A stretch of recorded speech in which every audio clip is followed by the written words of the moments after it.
ایک غریب آدمی کے بچے نے تیزی کے ساتھ دوڑ لگائی اور اپنے والد صاحب سے کہا کہ محلے میں ایک شور ہے، لوگ ناچ رہے ہیں اور یہ بات کہہ رہے ہیں کہ سال بدل گیا۔ مزدور نے اور اس غریب آدمی نے سوچا کہ شاید سال بدلنے سے سب کچھ بدل گیا ہوگا۔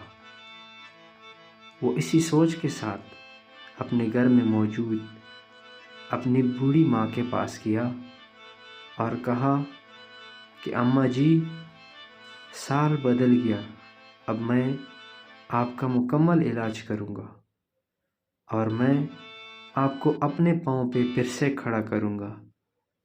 اس کے بعد یہ مزدور اپنے چھوٹے بیٹے کی طرف گیا جو آنکھوں کی آپریشن کا منتظر تھا۔ اپنے بیٹے کو سینے سے لگایا اور کہا کہ بیٹا، سال بدل گیا، اب میں اپنی مزدوری میں آپ کا علاج کروں گا اور ایک دن آپ ضرور اس دنیا کو اپنی آنکھوں سے دیکھو گے۔ اس کے بعد اس نے اپنے گھر میں موجود 1000 کا نوٹ اٹھایا اور بازار کی طرف گیا، اس سوچ کے ساتھ کہ اپنی بوڑھی ماں کے لیے کچھ گوشت خرید لوں گا، اپنے بیمار چھوٹے بچے کے لیے کوئی کھلونا خرید لوں گا۔ مگر جب بازار پہنچا اور وہاں پر کسائی کے پاس گیا تو گوشت 1000 روپے کلو تھا۔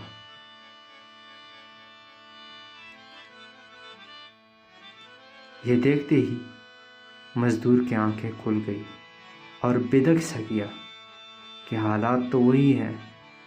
اس کے بعد وہ کھلونے والے دکان پر گیا اور ریٹ پوچھا تو ایک کھلونا 4000 روپے کا تھا۔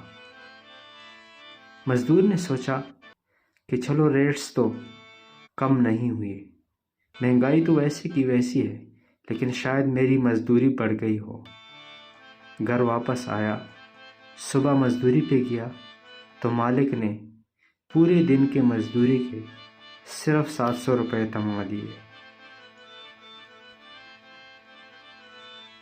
یہ 700 روپے لے کر مزدور اپنی حسرتوں بھری آہ کے ساتھ گھر واپس لوٹا اور جس بچے نے اس کو دوڑتے ہوئے آ کر خوشخبری دی تھی کہ سال بدل گیا، اس سے کہا، بیٹا، ہمارا سال تو تب بدلے گا جب ہمارے حالات بدلیں گے۔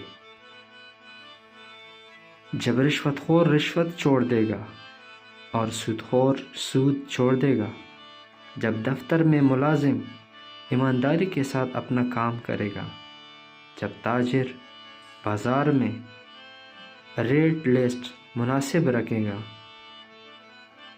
جب دکاندار جعلی چیز کو اصلی ثابت نہیں کرے گا، جب غریب اور امیر کو ایک نظر سے دیکھا جائے گا، جب انصاف کا بول بالا ہوگا، جب ظالم اپنا ظلم چھوڑ دے گا، جب حقدار کو اپنا حق ملے گا، ہمارا سال تو تب بدلے گا۔